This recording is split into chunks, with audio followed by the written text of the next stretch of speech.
Kalau teman-teman baca ulang judul webinar kita adalah Jika Tuhan ada, mengapa ada kejahatan dan penderitaan? Kemarin waktu ada pertanyaan yang diajukan di Google Form yang teman-teman mendaftar, ada satu orang yang bertanya, kenapa ngangkat tema ini gitu. Nah, jadi sebenarnya kalau teman-teman ikuti webinar dari kemarin, sebenarnya ini berkesinambungan ya. Waktu kita memberitakan Injil kepada orang lain, sebenarnya biasanya akan ada 3 respon yang biasanya diberikan oleh orang yang mendengarkan Injil. Yang pertama adalah mungkin dia menolak, yang kedua dia bisa menerima, yang ketiga adalah mereka bisa jadi tidak bisa memutuskan apakah mereka mau menerima atau menolak, tapi mereka akan memberikan pertanyaan kepada kita sebagai orang yang memberitakan Injil. Nah, salah satu dari pertanyaan yang sering ditanyakan ini adalah pertanyaan yang kita jadikan judul webinar kita ini.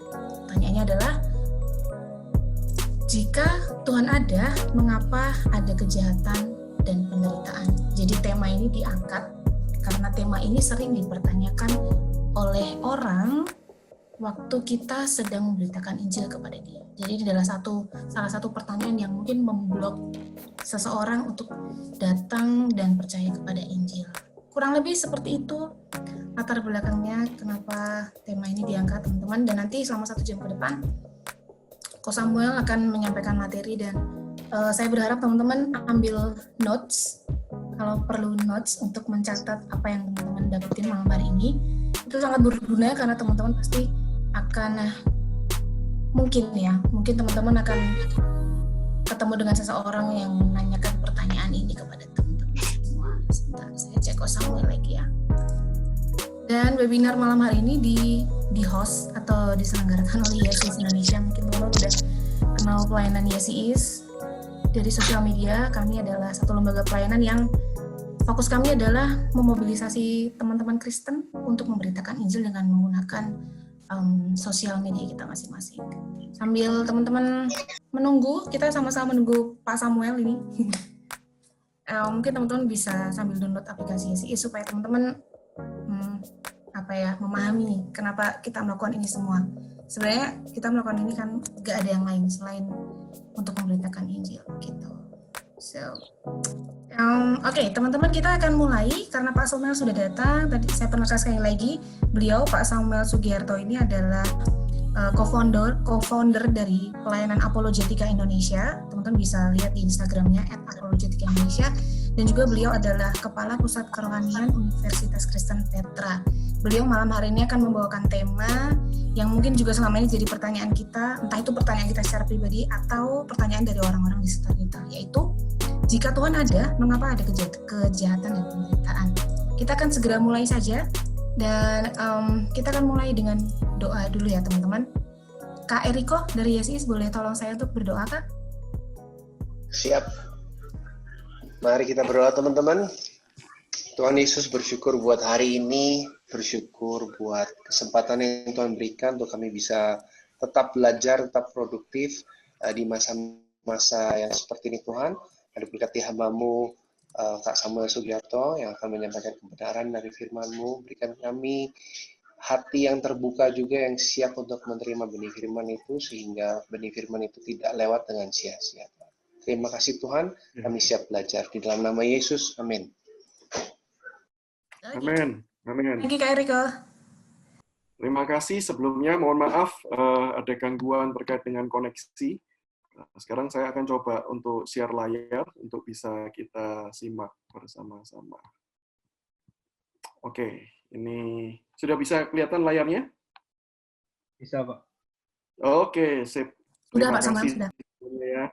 Oke, semuanya selamat malam sebelumnya. Terima kasih untuk kesempatan yang diberikan dan dipercayakan untuk kita bisa bersama-sama belajar.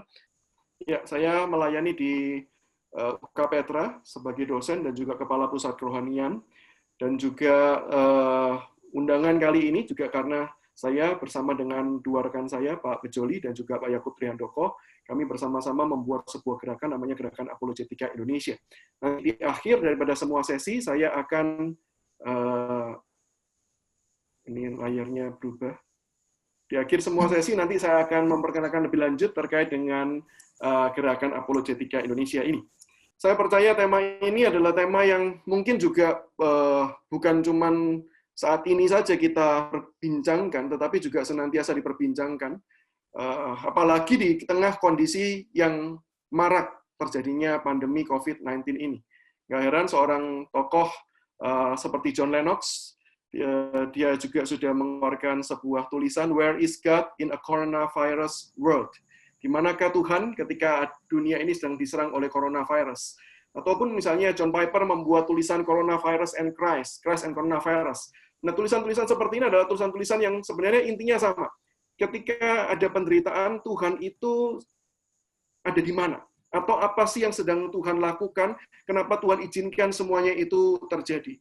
Nah, rekan-rekanku, pertanyaan-pertanyaan ini adalah pertanyaan yang tidak lekang oleh waktu, artinya senantiasa di sepanjang abad, sepanjang manusia hidup, dan sepanjang penderitaan ada, maka pertanyaan akan selalu ditanyakan. Nah, mengapa orang selalu menanyakan terkait dengan hal ini? Mungkin bagi sebagian orang, apalagi bagi rekan-rekan tertentu yang memang mempunyai presuposisi bahwa Tuhan tidak ada, maka pertanyaan ini menjadi sebuah pertanyaan, salah satu pertanyaan pamungkas yang ditanyakan, atau sebuah pertanyaan yang coba diberikan untuk mendukung argumentasi bahwa keberadaan Tuhan itu tidak masuk akal ada. Buktinya apa? Buktinya adalah bahwa ada kondisi penderitaan. Ada masalah-masalah yang terjadi. Kalau memang Tuhan Maha Kuasa, kalau memang Tuhan hebat, kalau Tuhan memang Maha Kasih, kenapa Tuhan izinkan dunia ini menjadi kondisinya sangat kacau seperti ini? Apalagi terakhir-terakhir ini, sejak dari kemarin kita membicarakan bahwa kemungkinan dari penelitian di Amerika, social distance itu diminta untuk dilakukan sampai tahun 2022. Mulai orang ada berespon, kenapa Tuhan begitu lama? Dia mulai sudah bosan di rumah, dan lain sebagainya. Nah, ada orang-orang yang memang berusaha untuk membuktikan Tuhan dengan pandangan-pandangan semacam ini. Kalau memang Tuhan ada, apa yang menjadi latar belakang terjadinya kejahatan dan penderitaan? Tetapi juga karena saya percaya ada orang-orang percaya Tuhan atau orang-orang dalam kelompok teis, secara khusus saya bicara spesifik tentang orang Kristen, yang juga bergumul dengan pertanyaan ini. Kenapa bergumul dengan pertanyaan ini? Karena pertanyaan ini adalah pertanyaan yang berusaha untuk mencari tahu alasan dibalik kondisi penderitaan itu terjadi kenapa. Kenapa sih kalau memang Tuhanku adalah Tuhan yang benar?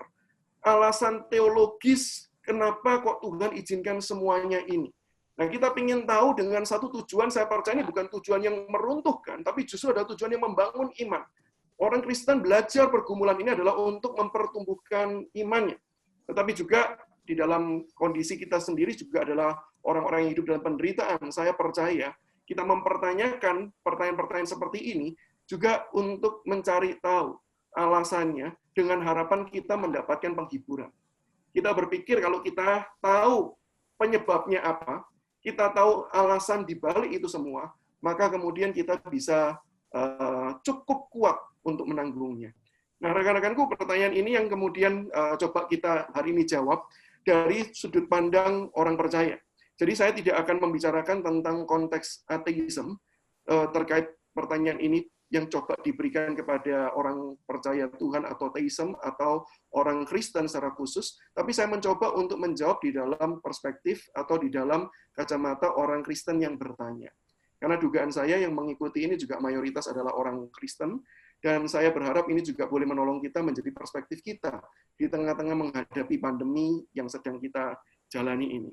Nah, untuk membicarakan topik ini, saya ingin kita berfokus kepada 3 hal. 3 poin. Saya yakin pertanyaan jika Allah ada, mengapa ada kejahatan dan penderitaan? Pertanyaan ini dibangun dari yang pertama, definisi yang ambigu. 2, asumsi yang keliru. Dan yang ketiga, harapan yang palsu. Definisi yang ambigu, asumsi yang keliru, dan harapan yang palsu. Nah, ini merupakan sebuah step dan poin berpikir, cara kita berpikir, mulai dari kita membangun fondasi berpikir dari definisi, kemudian sampai akhirnya baru kita bisa menjawab kalau memang Allah ada, kira-kira kenapa kejahatan dan penderitaan itu dibiarkan terjadi. Nah, saya mengajak kita masuk satu-satu, mulai dari definisi yang ambigu. Sebenarnya apa sih definisi kejahatan itu? Nah, ini sudah muncul definisinya, sebenarnya saya berharap kita juga bisa merenungkan dulu apa ya sebenarnya kejahatan itu. Kadang-kala ketika kita tuh sering menggunakan sebuah term tanpa kemudian kita itu mencoba mendefinisikan secara clear, kadang-kadang kita itu juga nggak jelas sih apa sih yang dimaksudkan dengan term itu. Kita cuman sering memakainya sehingga kita merasa bahwa kita tahu term itu, padahal mungkin bisa jadi kita tidak tahu tentang term yang sedang kita bicarakan tersebut. Nah, maka ketika kita membicarakan jikalau Allah ada, kenapa kejahatan dan penderitaan? Apa sih yang dimaksudkan dengan kejahatan itu apa? Maka di sini saya mengikuti beberapa tokoh mendefinisikan sebagai definisi yang umum dan filosofis. Kejahatan itu artinya adalah ketiadaan dari kebaikan. Kejahatan bukanlah sesuatu hal yang eksis, bukan sebuah substansi yang ada, tetapi justru merupakan sebuah kontra dari sebuah keadaan. Jadi yang ada adalah kebaikan. Kejahatan itu merupakan kondisi ketika tidak ada sama sekali kebaikan tersebut. Itu definisi dari kejahatan. Sebagaimana yang diungkapkan oleh Saint Augustine, Agustinus dari Hippo, di dalam bukunya City of God, halaman 194, bab yang 11, chapter 9. For evil has no positive nature. Evil itu tidak memiliki kondisi yang positif sama sekali. Itulah evil. What we call evil is merely the lack of something that it is good. Kejahatan adalah ketiadaan kebaikan. Sama seperti ketika kita membicarakan gelap, itu bukan ada sebuah benda atau sebuah substansi yang namanya gelap. Tetapi gelap adalah ketika terang itu tidak ada. Terang itu ada. Maka Alkitab kalau baca Alkitab, maka kita tahu bahwa Alkitab memberitahu Allah menjadikan terang. Terang itu ada. Gelap itu adalah kontras atau lawan daripada terang itu sendiri. Maka di dalam definisi inilah kita berusaha untuk mengetahui tentang kejahatan. Kejahatan itu tidak ada, atau kejahatan itu bukanlah sesuatu yang berada, tetapi justru lawan dari sesuatu yang ada, yaitu ketiadaan dari sebuah kebaikan. Nah, ketika kita membicarakan tentang kejahatan yang definisinya adalah seperti ini, pertanyaan yang perlu kita tanyakan adalah sebenarnya kejahatan yang definisinya ini itu ada atau tidak? Kejahatan yang definisinya seperti ini itu ada atau tidak? Nah, mungkin kita berpikir ya harusnya ada sih Pak ya. Masa sih nggak ada kejahatan yang definisinya seperti ini?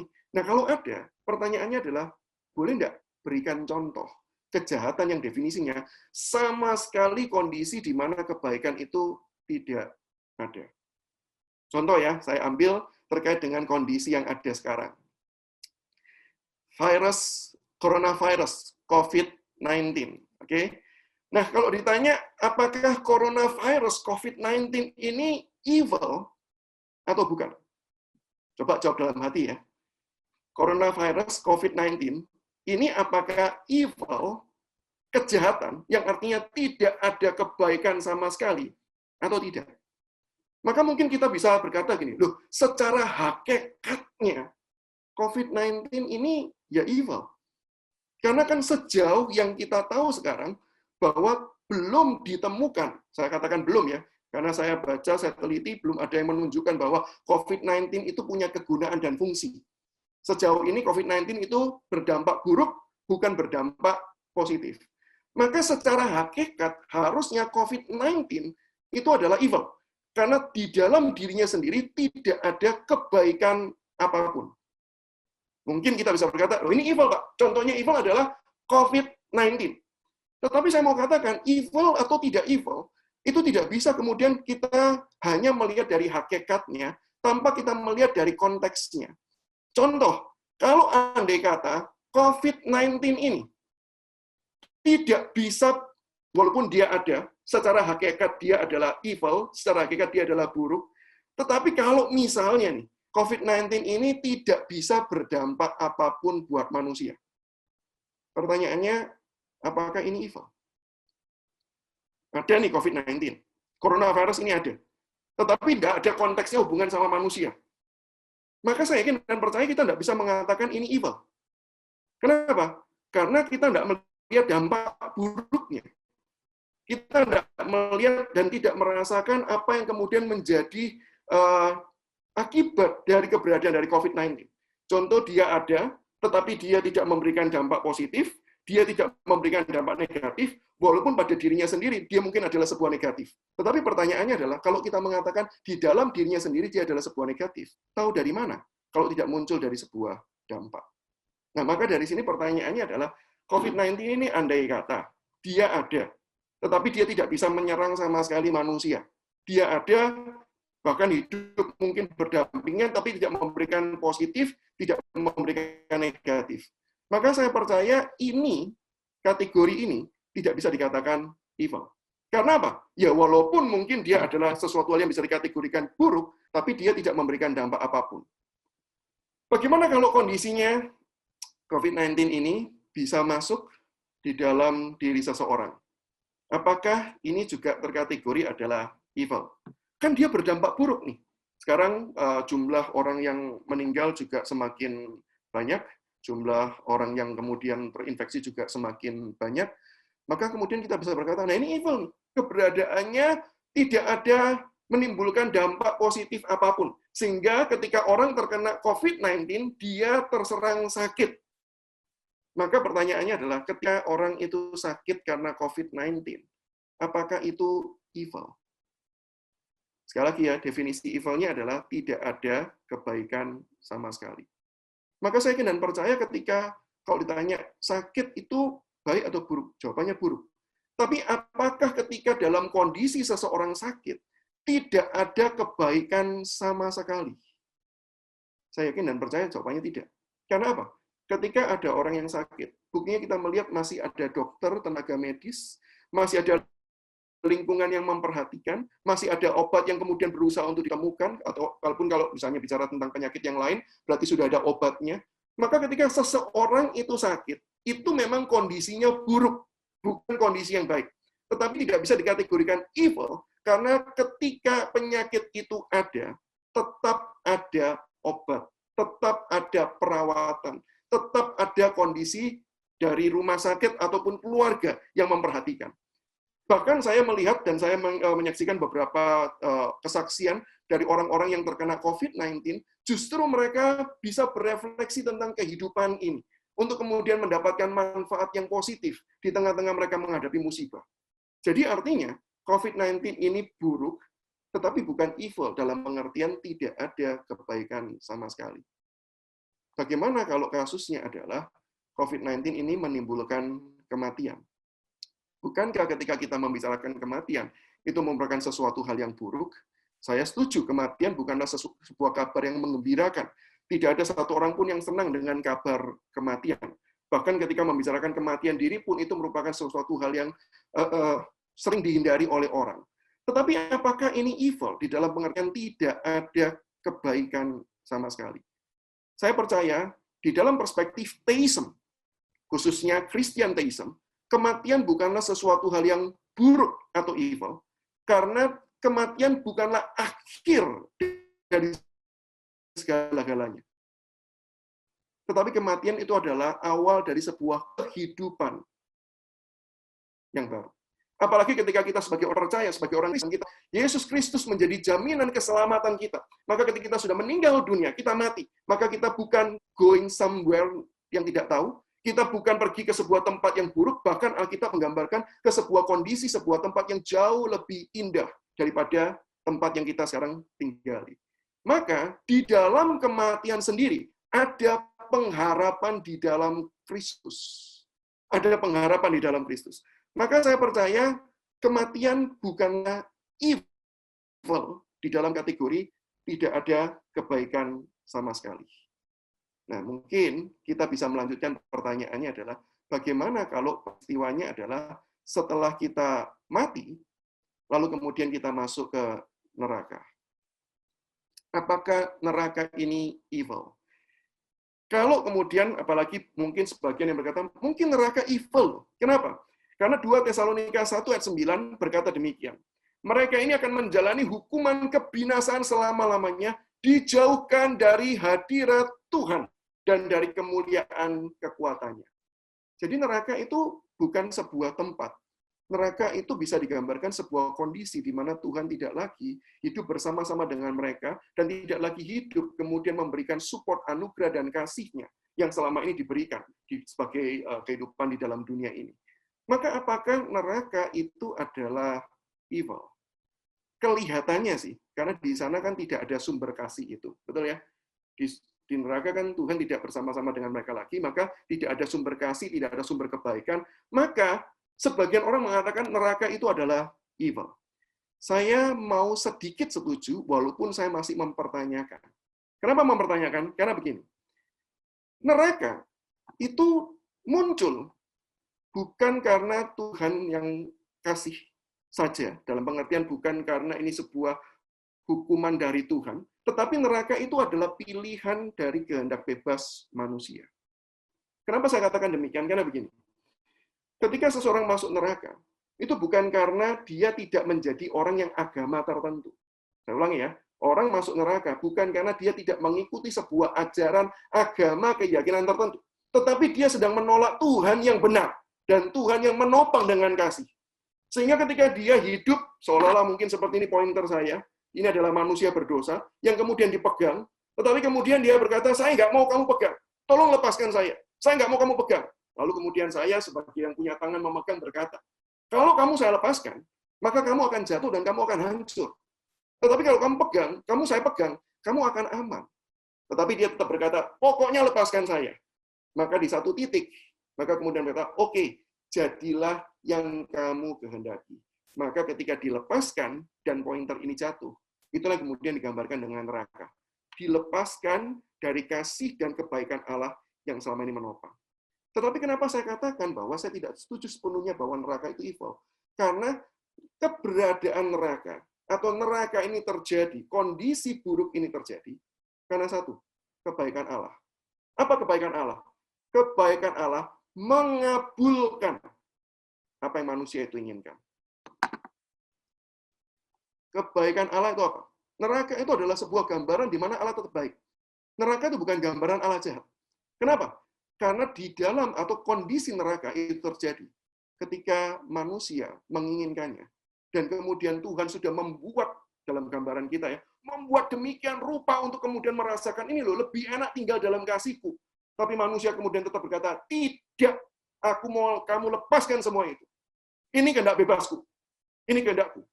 Maka kemudian ketika Tuhan berkata, oke, kalau itu kehendakmu, jadilah. Ini kebaikan Allah. Maka, kalau dikatakan neraka itu sendiri adalah evil, saya kurang setuju. Karena keberadaan atau munculnya neraka, muncul dari kasih Allah, menghargai kehendak bebas manusia. Sehingga kemudian, manusia memilih hidup di dalamnya. Sehingga saya sepakat dengan C.S. Lewis. Ketika dia mengatakan bahwa therefore there is no absolute evil. Tidak ada yang namanya absolute evil. Yang namanya betul-betul tidak ada kebaikan sama sekali itu tidak ada. Dan di dalam penjelasan ini, yang menarik adalah dia memberikan contoh. Yang saya ketika baca juga merenung dan saya berpikir menarik nih cara pikir C.S. Lewis. Dia mengatakan demikian. So Jesus said that Satan's kingdom could not stand if it were divided against itself. Kita tahu kisahnya ya. Yesus mengatakan bahwa setan sendiri tidak mungkin saling terpecah satu dengan yang lain. Showing that even we assume a species of superhumanly evil beings, even they can maintain themselves only in internal concord and good faith. That is not by their evil, but by such goodness as they have. Jadi dari bagian ini saya merenungkan bahwa iblis pun untuk kemudian bisa mengerjakan pekerjaannya, menurut C.S. Lewis, dia memerlukan kebaikan. Dia memerlukan keteraturan. Dia memerlukan sebuah sistem yang baik. Maka, ketika dia membutuhkan sebuah sistem yang baik untuk melakukan sebuah kejahatan, berarti kejahatan itu tetap mempunyai atau disupport dengan unsur kebaikan di dalamnya. Maka dengan hal semacam ini, karena kita tidak menemukan bukti bahwa ada evil yang dimaksudkan adalah betul-betul tidak ada kebaikan sama sekali, maka saya sepakat dengan Richard Swinburne ketika dia mengatakan bahwa sebenarnya evil yang dimaksudkan lebih cocok untuk didefinisikan sebagai kondisi yang buruk, bad states of affairs. Kondisi yang buruk. Evil bukan artinya adalah tidak ada kebaikan sama sekali, tapi evil itu artinya adalah sebuah kondisi yang buruk. Dan bukankah kita setuju dengan hal itu? COVID-19, kondisi buruk enggak? Kondisi buruk. Penyakitnya buruk enggak? Penyakitnya buruk. Dampaknya buruk enggak? Dampaknya buruk. Tapi apakah berarti tidak ada kebaikan sama sekali? Masih ada kebaikan. Alkitab sendiri mengatakan bahwa segala sesuatu masih ditopang di dalam tangan kasih karunia Tuhan. Maka setelah kita clear terhadap definisi daripada evil ini, baru kemudian kita bisa melanjutkan menjawab pertanyaan ini. Kalau Allah ada, kenapa ada peristiwa-peristiwa buruk? Kenapa ada kondisi-kondisi buruk? Maka berarti kita melanjutkan pada pertanyaan yang kedua. Saya menduga pertanyaan, jika Allah ada, mengapa ada kondisi buruk? Salah satu gambarannya adalah penderitaan atau pain, yaitu karena ada sebuah asumsi yang keliru. Pertanyaan ini muncul karena ada asumsi yang keliru. Kenapa bisa dikatakan keliru? Karena saya percaya pertanyaan ini mengasumsikan bahwa Tuhan itu adalah aktor tunggal yang bertanggung jawab atas segala yang terjadi. Maka muncul pertanyaan, kenapa ada kejahatan? Terus tanya, Tuhan, kenapa Engkau biarkan semuanya ini? Ini kalau mau digambarkan, Tuhan bisa jawab balik. Loh, emang apa salahku? Apakah aku yang berbuat? Kenapa aku yang harus bertanggung jawab? Maka pertanyaan ini kemungkinan besar mengasumsikan Tuhan itu aktor tunggal. Tidak ada aktor-aktor lain yang kemudian bertanggung jawab. Padahal kalau kita melihat bahwa sebenarnya bukan ini yang terjadi, bukan. Saya mengajak kita mencoba memahaminya dari sebuah cara berpikir, sebuah pengkategorian. Ada dua kategori tentang penyebab. Penyebab yang pertama disebut adalah ultimate cause, yaitu penyebab yang utama. Karena kita percaya bahwa kalau keberadaan itu ada, maka keberadaan yang dulunya tidak ada dan sekarang ada, pasti butuh penyebab. Dan dari semua yang ada ini, pasti ada sumber asal penyebab. Nah, itulah yang kemudian dipahami dengan ultimate cause. Dia yang menyebabkan dari segala sesuatu. Tetapi juga kita bisa memahami bahwa selain ada ultimate cause, ada immediate cause. Apa itu immediate cause? Immediate cause adalah penyebab yang darinya sebuah peristiwa tertentu terjadi. Immediate cause itu adalah sebuah penyebab yang darinya sebuah peristiwa atau sebuah dampak itu terjadi. Maka kalau digambarkan runutnya, kira-kira akan menjadi seperti ini. Ultimate cause itu akan menyebabkan adanya immediate cause. Dan dari immediate cause itu kemudian menyebabkan adanya result atau hasil tertentu. Nah, sekarang pertanyaannya adalah, kalau gitu kejahatan itu dilakukan oleh siapa? Penyebabnya itu siapa? Maka ketika kita melihat bahwa ultimate cause yang kita percayai sebagai kelompok theism atau Christian theism secara lebih spesifik adalah kita percaya adalah Allah sebagai sumber daripada segala sesuatu. Ciptakan manusia dan malaikat dengan kehendak bebas. Dan semua diciptakan dalam kondisi yang baik. Kejadian memberitahu semua hal tersebut. Allah menjadikan terang. Allah melihat hari pertama dan Allah berkata semuanya baik. Sampai hari ke-6 dan Allah berkata sungguh amat baik. Maka Allah sebagai ultimate cause, dia menciptakan sesuatu yang darinya bisa melakukan sesuatu hal yang lain. Maka dinamakan Allah bukan menghasilkan result, tapi Allah menghasilkan immediate cause, karena dari immediate cause inilah bisa muncul result-result yang lain. Maka Allah menciptakan manusia dan malaikat dengan kehendak bebas, dan semuanya masih di dalam kondisi yang baik. Dan kalau kita runut, dari immediate cause inilah kemudian muncul bahwa manusia dan malaikat yang diberikan Tuhan kehendak bebas, pada akhirnya mengambil keputusan untuk melakukan sesuatu yang buruk, sehingga menghasilkan dampak yang buruk atau kondisi yang buruk. Di dalam konteks penciptaan, maka Allah sebagai ultimate cause, ketika dipadankan dengan bumi, maka Allah juga sekaligus sebagai immediate cause. Tetapi ketika Allah menciptakan manusia, manusia itu bukan cuma result, tapi manusia adalah immediate cause yang darinya bisa menghasilkan result-result yang lain.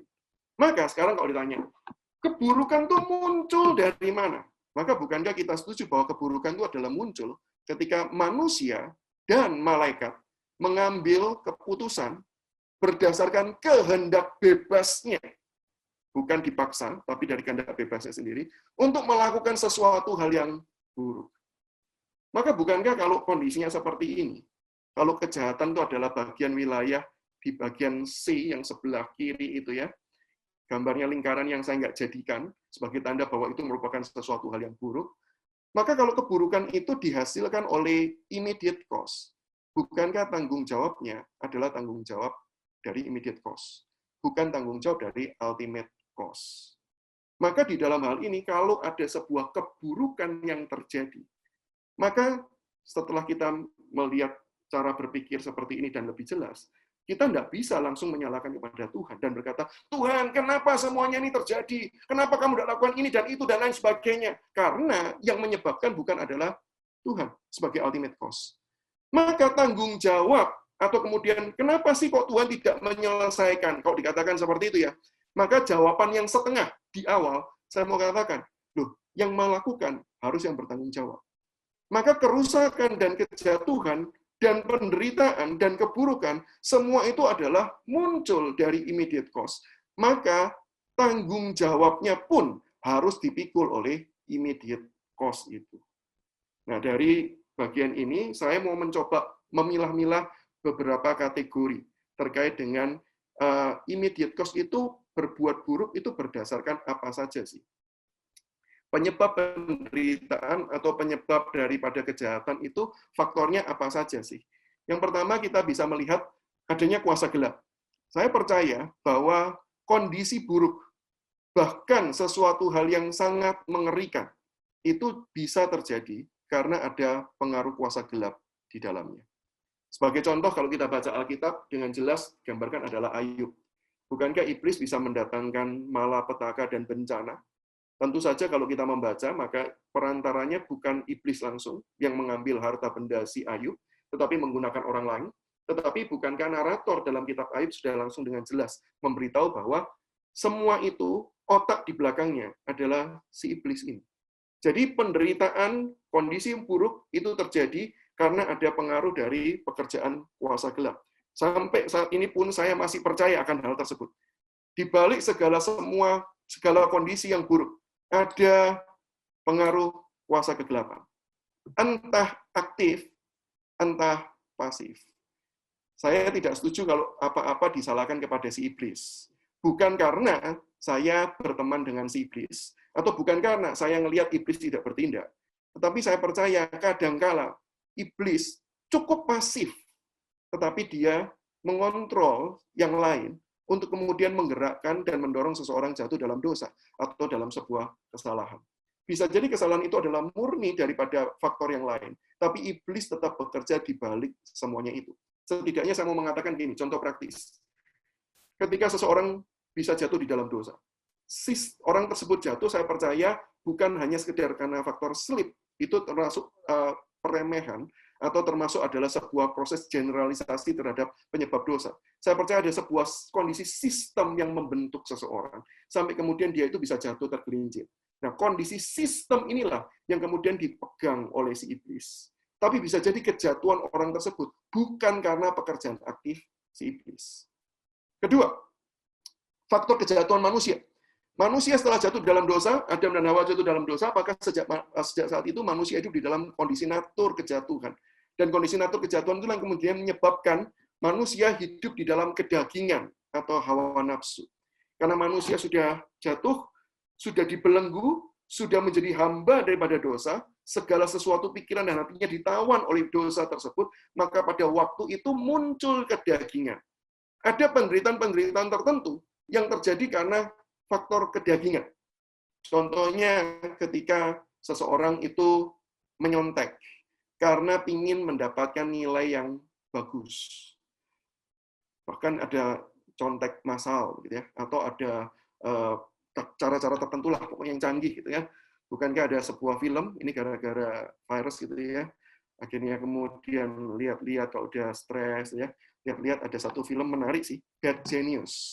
Nah, mungkin sebagian sudah pernah nonton film Bad Genius, yang kemudian menggambarkan bagaimana upaya pencontekan yang strategis, sistematis gitu ya, yang membuat kita rasanya pada waktu nonton itu pengen mendukung, jangan ketahuan, jangan ketahuan, jangan ketahuan.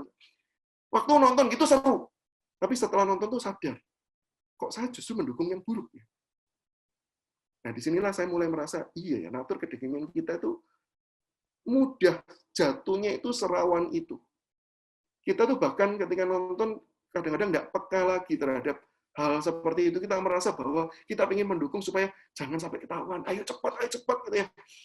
Itulah faktor keberdosaan kita, di dalam natur kedagingan kita. Yang keempat, penderitaan itu bisa terjadi karena kerusakan dunia. Biasanya bagian ini ketika kita membicarakan secara khusus topik tentang problem of evil atau problem of pain, biasanya dibagi dua, yaitu ada moral evil dan ada natural evil. Nah, biasanya di dalam topik ini kita membicarakan yang natural evil.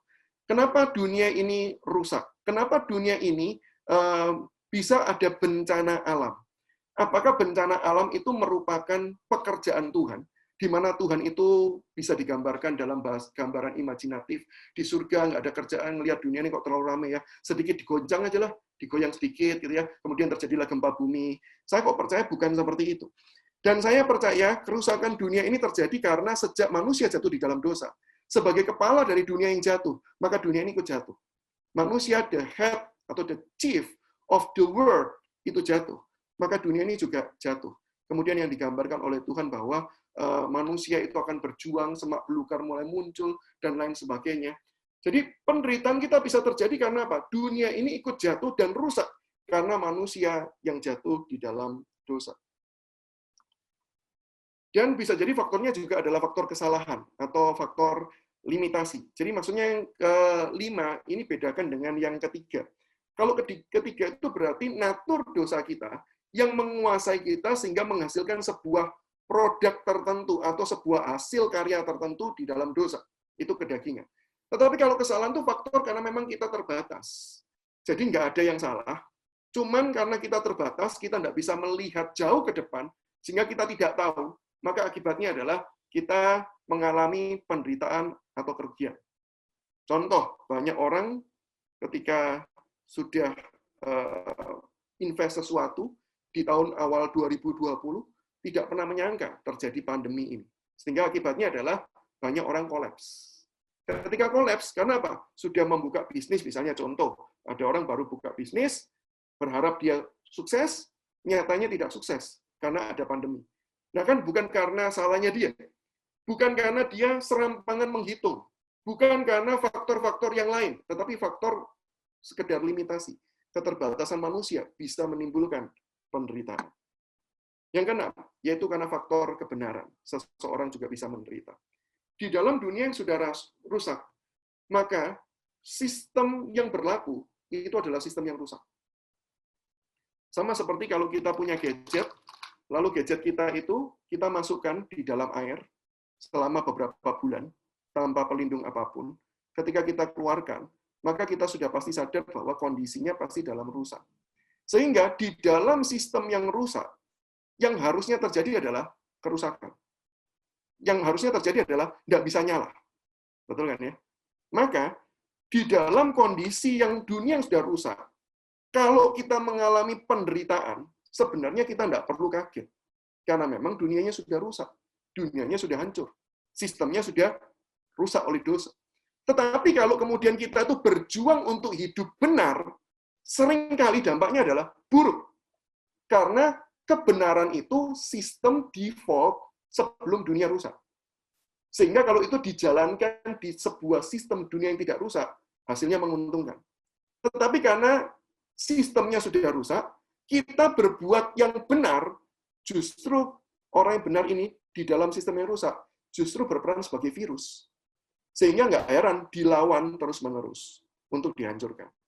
Sehingga nggak heran orang yang hidup benar seringkali juga bisa mengalami penderitaan dan kerugian. Karena apa? Dunia yang sudah rusak. Nah, sampai 6 kategori ini, Saya percaya semua manusia tanpa dibedakan apapun akan mengalaminya. Bisa mengalaminya. Tetapi khusus yang ketujuh, K yang ketujuh, yaitu adalah karena Kristus. Dan ini adalah khusus karena orang percaya, orang Kristen. Sifatnya cukup mirip dengan yang keenam, tetapi yang kalau keenam itu kebenaran yang sifatnya umum apapun. Tetapi kalau yang tujuh adalah karena kita hidup sebagai murid Kristus.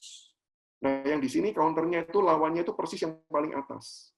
Orang yang hidup di dalam Kristus adalah orang yang kemudian berusaha untuk mengenyahkan kegelapan. Karena Kristus yang telah menang dari kematian, telah menang dari maut, telah menang dari dosa dan dari kuasa kegelapan, memberikan kuasa. Maka si iblis sadar sekarang kita ini sebagai anak-anak Tuhan adalah rivalnya dia. Maka tidak heran orang yang hidup di dalam Kristus adalah orang yang mengalami yang di atas-atasnya. Secara khusus kita juga mengalami tantangan dari kuasa kegelapan. Tapi saya harus kasih catatan, belum tentu munculnya adalah penampakan, belum tentu munculnya secara fisik, tapi bisa jadi dengan cara berpikir, sistem, godaan, atau cara apapun lah. Iblis bekerja begitu rupa untuk menghancurkan. Nah, 7 kategori inilah penyebab penderitaan yang diakibatkan oleh apa? Kalau kita melihat semuanya, bukan salahnya Tuhan. Tetapi justru karena IC, immediate cause. Siapa?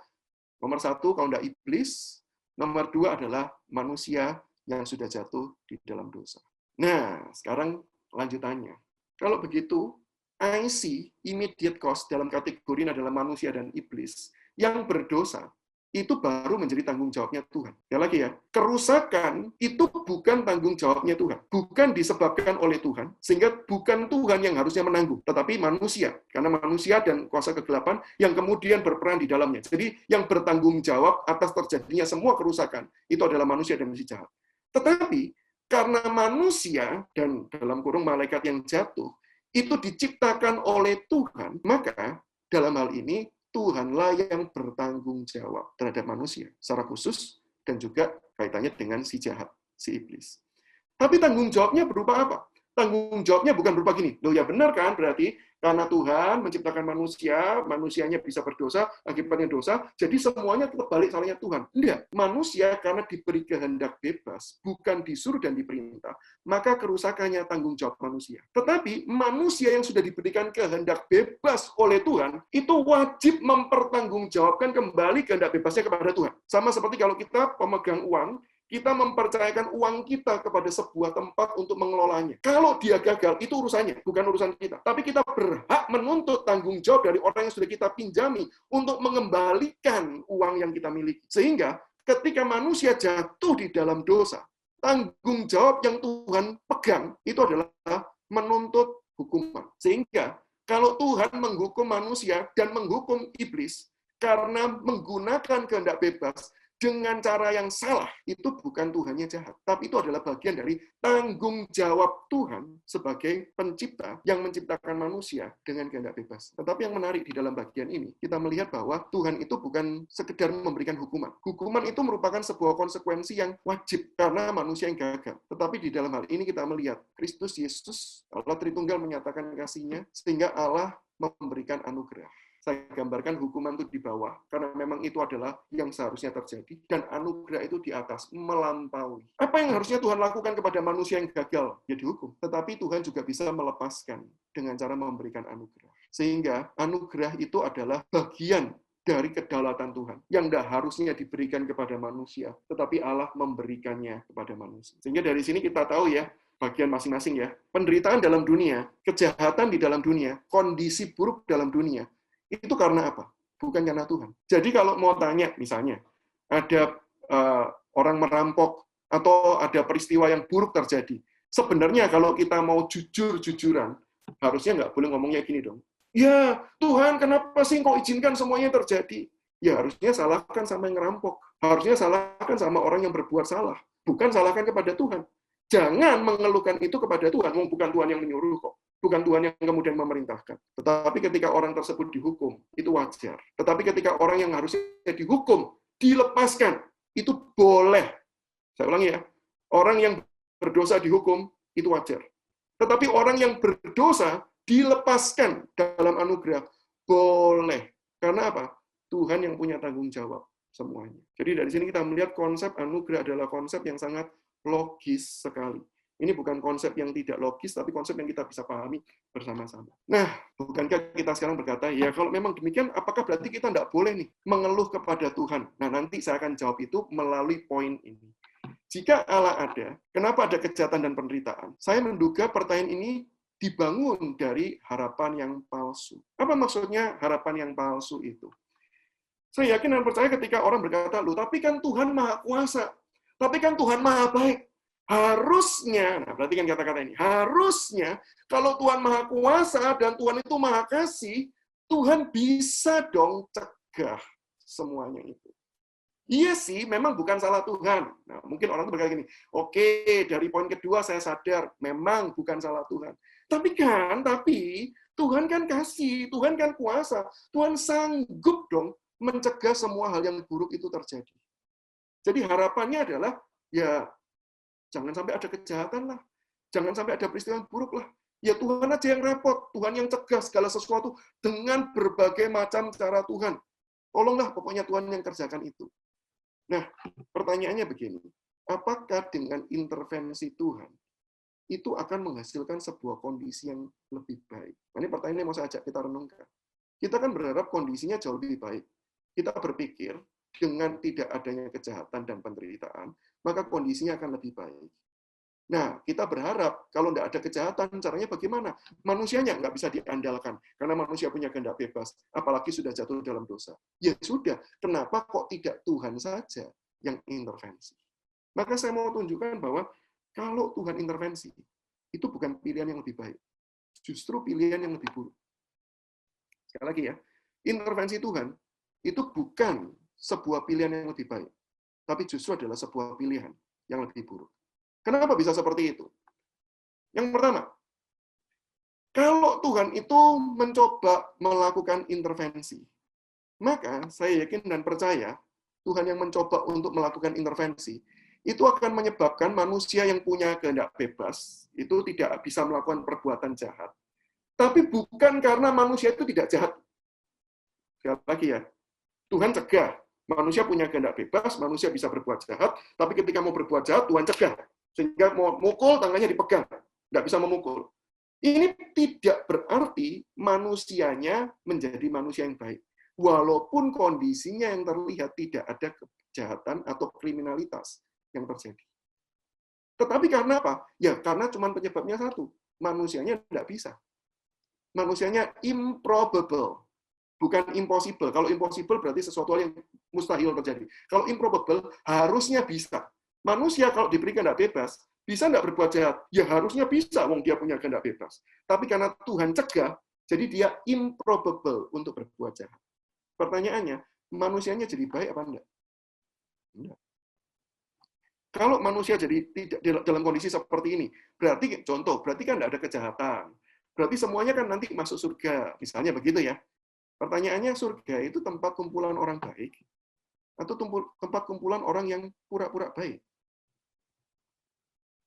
Ketika Tuhan mengizinkan manusia punya kehendak bebas dan manusia bisa memilih, sebenarnya salah satu alasannya adalah Tuhan ingin menjadikan manusia sebagai pribadi yang baik melalui proses.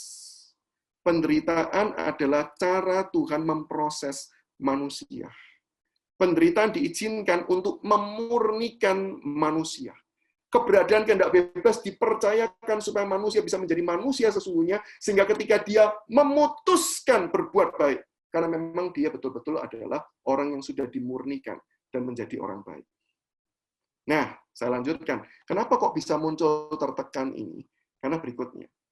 Berikutnya apa? Bayangkan kalau manusia itu punya kehendak bebas.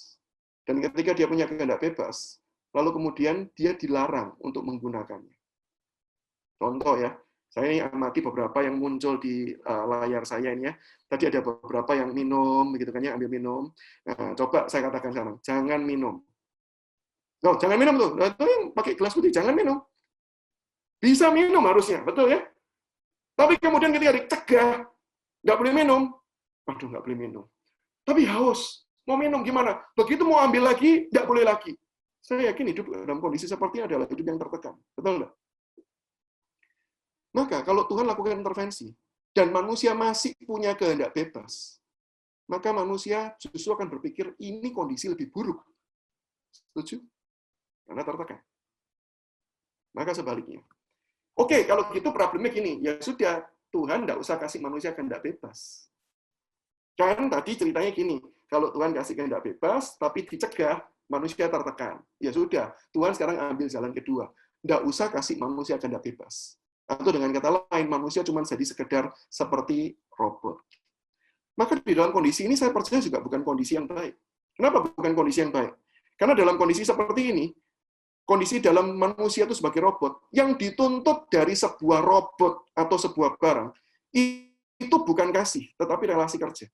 Bukan relasi kasih, tetapi relasi kerja. Bukankah itu yang terjadi kepada benda-benda yang kita beli? Apa sih yang membuat kita itu menyukai benda? Bisa enggak kita ini menyukai benda? Oh, bisa. Tapi apakah karena kita betul-betul mengasihi benda itu? Jawabannya enggak. Apa yang membuat kita kasih atau sayang kepada benda itu? Beberapa faktor. Pertama, indah enggak? Indah enggak? Bukankah kita mesti milih barang, khususnya mungkin ibu-ibu kali ya, minta maaf bagi para wanita di tempat ini, bukan melakukan generalisasi, tapi umumnya saya melihat begitu. Bukankah gambaran yang seringkali muncul, kalau bapak pergi mau beli satu toko gitu ya, dari sini, tokonya di sini, cuma rutenya seret, selesai. Kalau ibu, dari sini, beli bendanya bisa muter, sana-sini gitu ya. Karena apa? Berusaha milih yang terbaik, yang paling indah. Sehingga ketika kita sudah mendapatkannya, kita baru merasa sayang. Dan begitu benda itu kehilangan keindahannya, biasanya rasa sayangnya juga hilang. Betul? Dua, pada faktor kegunaan. Benda itu masih berguna enggak? Kalau benda itu sudah tidak berguna, umumnya kalau kita tidak buang, ya kita biarkan saja. Dan yang ketiga, benda itu bisa menghasilkan sesuatu yang saya inginkan atau tidak. Sekarang coba terapkan 3 prinsip ini pada kehidupan kita. Mau enggak kita dinilai dari 3 hal ini? 1, keindahan kita. Jadi sorry bagi yang enggak indah, tolong segera menghilang dari tempat ini. Keluar saja enggak apa-apa. Atau buat videonya enggak muncul. Gitu. 2, mau enggak kita diukur dari faktor kegunaan kita? Begitu kita diukur dari faktor kegunaan kita, maka ada orang yang lebih berguna, ada orang yang kurang berguna. Maka istilah sampah masyarakat itu benar-benar terjadi. Dan yang ketiga, mau enggak kita dinilai dari hasil kita? Bukankah kita selama ini kalau dilihat dari 3 hal tersebut, dan kita dituntut dari 3 hal tersebut, kita akan hidup dalam kondisi yang menderita, bukan hal yang baik. Maka pertanyaannya, mau enggak kita diintervensi Tuhan, sampai tuntutannya jadi seperti ini? Bukankah kita selama ini merindukan, atau yang jauh lebih baik, adalah yang ini. Bukan relasi kerja, tapi relasi kasih. Apa itu relasi kasih? Yaitu tetap dikasihi, meskipun kita sudah berbuat yang buruk, dan menghasilkan kondisi buruk. Sekarang saya mau tanya, kalau ada mahasiswa dapat nilai A, terus kemudian ditraktir, dipuji, dipeluk dan dikatakan, oh, papa tetap sayang kamu. Anaknya pinter, dapat nilai A, dipeluk, wah, luar biasa, ini anak papa, ya, papa tetap sayang kamu, papa sayang kamu. Sama, kalau misalnya ada anak yang sedang gagal, sudah berjuang, sudah berusaha, gagal, nggak bisa dapat nilai yang bagus. Ketika pulang, dia udah berkata, hidupku gagal. Terus papanya datang, dia tanya, kenapa, nak? Anaknya cerita, terus papanya peluk dan berkata, that's okay, nggak apa-apa. Kegagalan itu wajar. Tapi bagaimana kamu mau berjuang lagi? Yuk, Papa bantu kamu. Saya mau tanya, hidup manakah yang lebih baik? Bukankah yang pertama kita bisa berkata, ya wajar dia dipuji. Kenapa wajar dipuji? Dapat nilai bagus kok. Tidak ada yang menarik dari hal seperti itu. Tapi begitu kita bisa melihat ada kerapuhan, ada kejatuhan, ada kegagalan, tetapi di sana tetap ada kasih yang menopang. Justru kita melihat, inilah hidup yang luar biasa. Sehingga saya kalau mau simpulkan, maka bukankah kita kalau dikasih perbandingan yang seperti ini, maka kita akan berkata, iya ya, yang lebih baik adalah kondisi sekarang.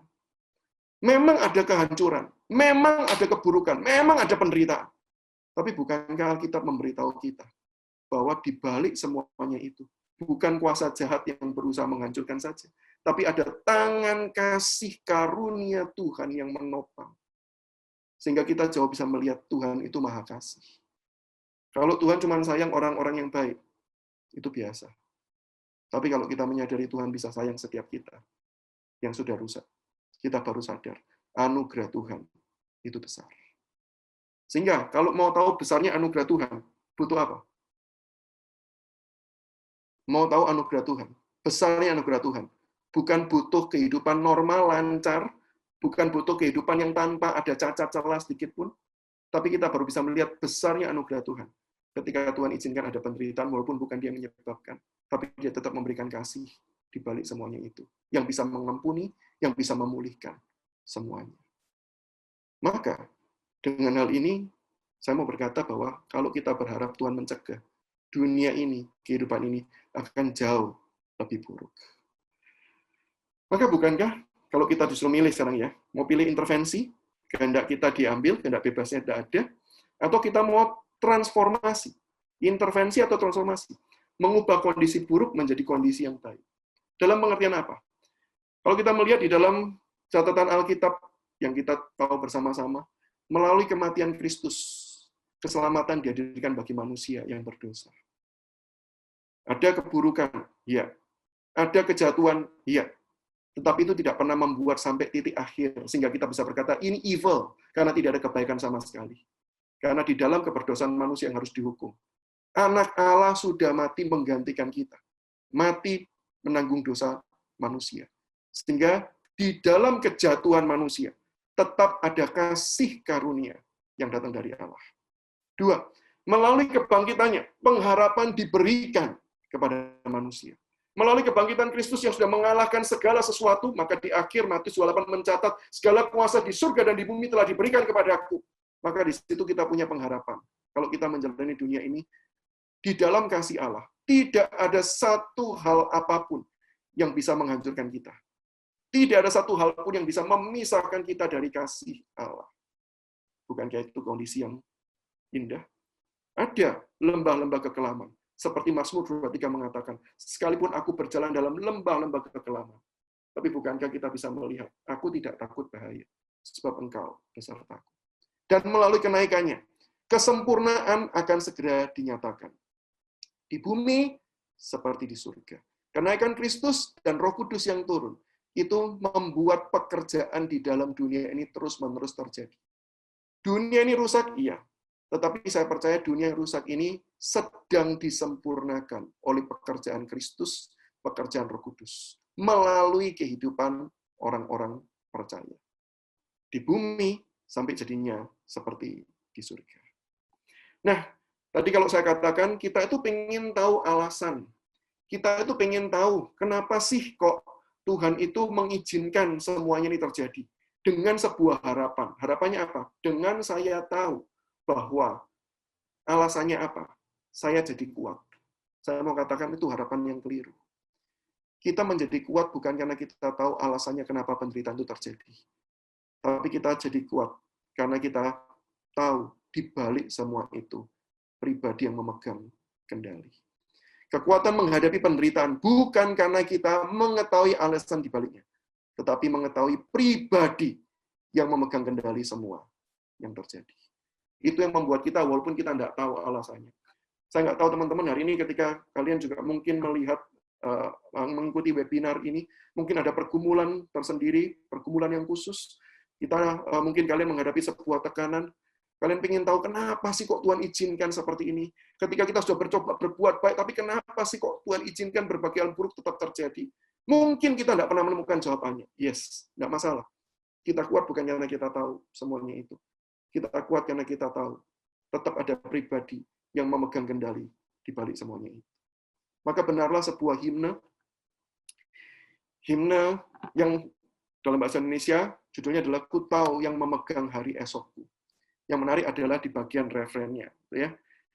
Many things about tomorrow I don't seem to understand, but I know who holds tomorrow, and I know who holds my hand. Saya tahu yang memegang hari esok, dan pribadi yang sama itulah yang kemudian memegang akan tangan kita. Rekan-rekanku, kiranya melalui seminar singkat ini kita bisa belajar Penderitaan Tuhan izinkan karena manusia punya kehendak bebas. Tuhan izinkan karena Tuhan sanggup memakai semua yang buruk itu untuk mendatangkan kebaikan bagi setiap kita yang percaya. Satu poin yang tadi saya kelupaan, saya jadi ingat sekarang. Kalau ditanya gini, Tuhan Maha Kuasa. Sekarang saya mau tanya perbandingannya gini. Maha Kuasa mana? Tuhan, di poin ini tadi. Maha Kuasa mana? Tuhan yang cuman bisa mencegah sebuah hal buruk terjadi. Itu Tuhan yang Maha Kuasa. Ya, saya percaya itu salah satu kuasa Tuhan, mencegah hal buruk terjadi.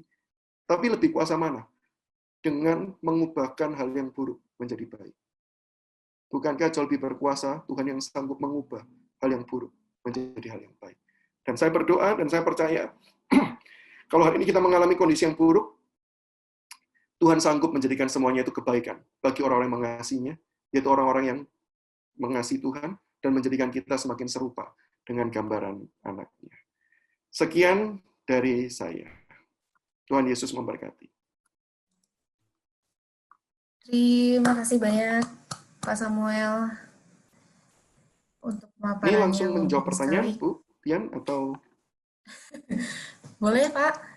Jadi waktu teman-teman mendaftar, teman-teman kan sudah ada diberi kesempatan untuk mengajukan pertanyaan. Halo? Ya. Ya. Nah, saya dari pertanyaan teman-teman yang masuk, saya berusaha untuk merangkumkan karena banyak pertanyaan yang mirip-mirip gitu. Nah, ketika saya coba compile, saya mensarikannya menjadi 3 pertanyaan, dan saya akan bacakan pertanyaan-pertanyaan itu kepada teman-teman. Mungkin ada teman-teman yang pertanyaannya yang dimasukkan dalam form sudah terjawab di materi Pak Samuel tadi ya. Nah, 3 pertanyaan ini adalah, yang pertama, mengapa Allah tidak langsung bertindak untuk mengurus orang yang menderita tersebut, tapi malah dibiarkan? Saya bacakan sekali lagi. 3 pertanyaan kan saya bacakan langsungnya. Yang pertama, mengapa Allah tidak langsung bertindak untuk mengurus orang yang menderita tersebut, tapi malah dibiarkan? Terus pertanyaan yang kedua, apa peran doa kepada Allah di dalam penderitaan? Saya ulangi, apa peran doa kepada Allah di dalam penderitaan? Lalu pertanyaan yang ketiga, bagaimana orang Kristen secara pribadi maupun komunitas dapat berperan dalam mengurangi penderitaan? Pertanyaan ketiga, bagaimana orang Kristen secara pribadi maupun komunitas dapat berperan dalam mengurangi penderitaan? Itu saya coba sarikan, Pak Samuel, mungkin bisa menjawabnya sekarang. Ya, terima kasih teman-teman untuk pertanyaannya. Saya coba jawab. Yang pertama tadi pertanyaannya adalah mengapa Allah tidak langsung bertindak mengurus orang yang menderita. Nah, saya menduga, sekali lagi ya, belajar di balik semua pertanyaan itu kemungkinan besar ada sebuah asumsi. Yang kemudian bisa jadi asumsinya benar, bisa jadi asumsinya keliru. Saya menduga pertanyaan ini muncul karena asumsi kalau Allah itu bertindak, harus muncul hasil jadi. Dan hasil jadinya harus berupa penderitaan yang lenyap. Sehingga pertanyaannya adalah, kok Tuhan biarkan gitu kan ya? Kok enggak bertindak langsung? Karena sebenarnya kalau saya mau katakan, Allah itu senantiasa bertindak. Allah itu tidak pernah bertindak. Justru manusia ketika bertindak, itu adalah orang-orang yang Tuhan mau pakai. Tuhan adalah pribadi yang selalu bekerja dengan berbagai macam cara. Tidak hanya dengan satu cara. Contoh, Tuhan bekerja juga melalui kondisi natur atau proses. Contohnya ya, misalnya kita bicara tentang natural evil. Kerusakan akibat cuaca dingin, musim salju misalnya, walaupun kita di Indonesia kan tidak pernah mengalami. Di Indonesia cuma ada 2 musim, yaitu musim panas dan musim panas. Ya. Jadi cuma ada 2 musim itu saja. Nah, kalau ada musim salju, di mana segala sesuatunya itu rusak, bukankah Allah yang menyelesaikan? Dengan cara apa? Memberikan musim semi. Kerusakan alam, Tuhan yang memperbaiki. Bukankah itu merupakan cara kerja Tuhan? Yaitu melalui proses natur.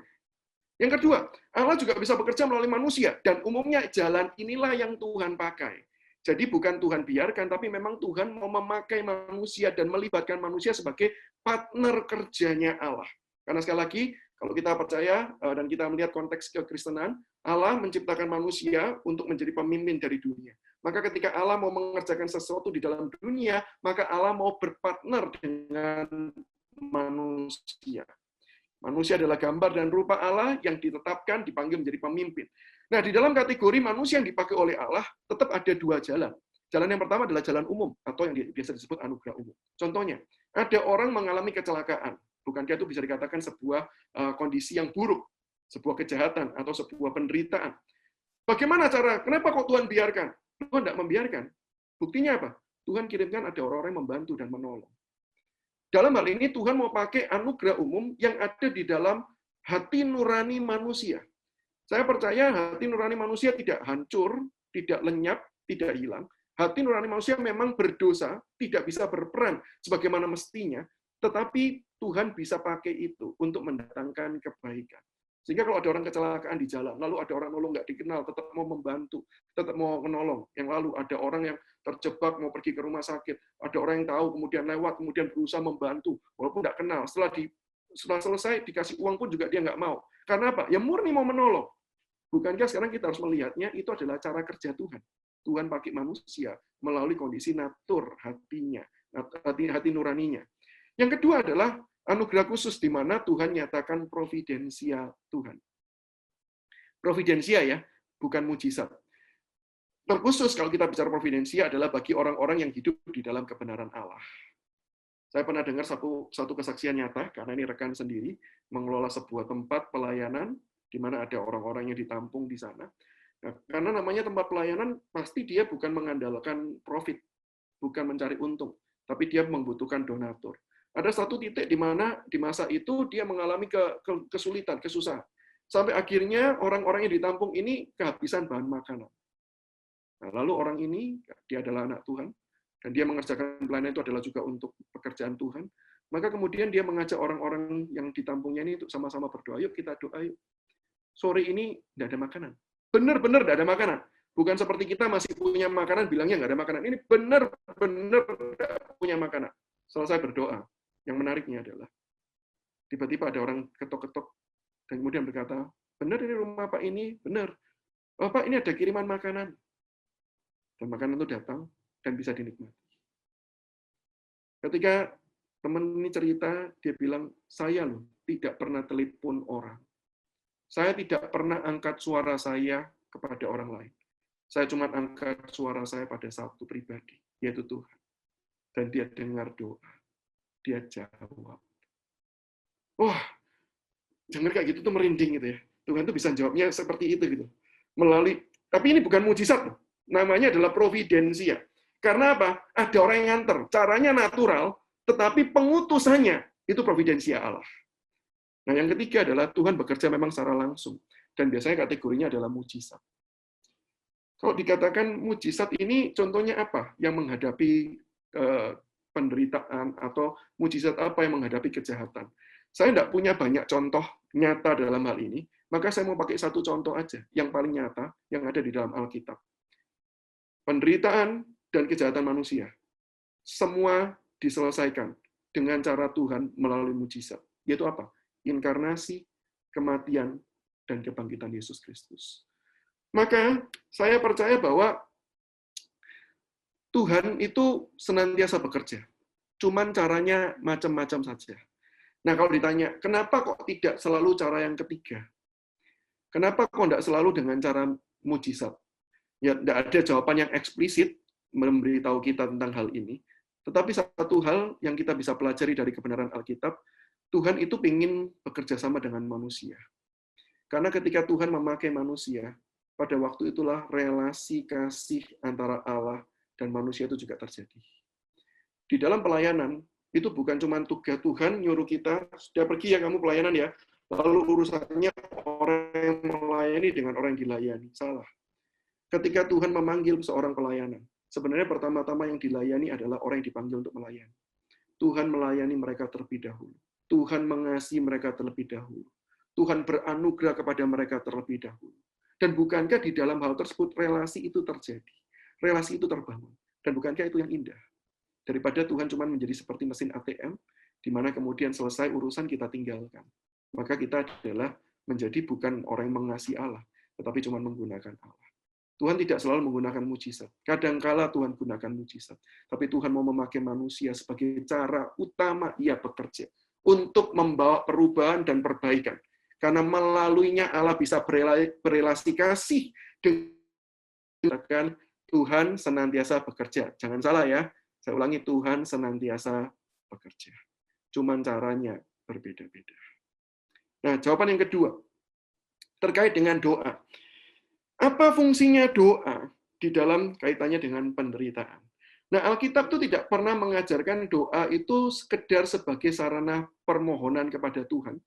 Bukan karena Tuhannya tidak tahu, atau bukan sebagai sebuah birokrasi meminta persetujuan ACC semacam itu. Tapi Alkitab mengajar kita dua hal tentang doa. Yang pertama adalah doa itu merupakan sebuah wujud relasi kasih. Di mana kita berdoa itu sebagai bentuk komunikasi kepada Tuhan. Jadi seperti kita ngobrol, seperti kita berkomunikasi dengan orang yang dicintai, maka tanpa komunikasi tidak ada pengenalan yang mendalam.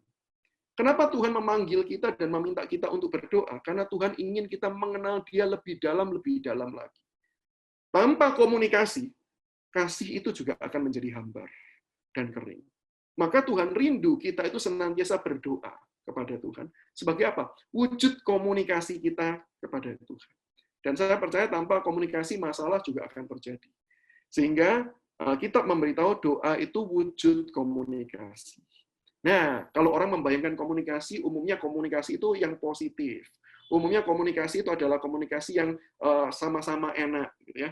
Tetapi tidak juga. Bukankah kita mengakui di dalam relasi kasih kita, mungkin kalau di tempat ini ada yang sudah berpasangan. Bukankah namanya orang berkomunikasi dengan pasangan tidak selalu lancar-lancar saja?